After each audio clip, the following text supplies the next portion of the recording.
turn on off all sensors. First of all, go to your phone settings, scroll down all the way to the bottom, and now we have to enable developer options. So tap on about phone, and here tap on software information.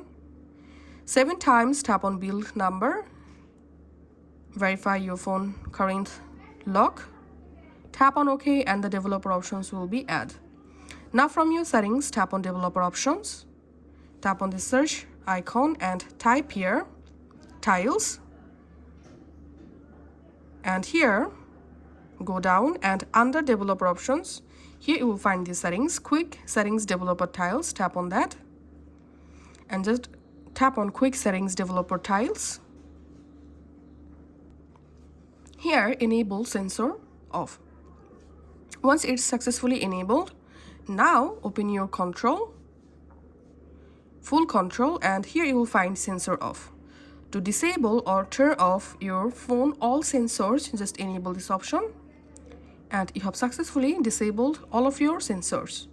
And to turn on all sensors, just disable this option, and that's it.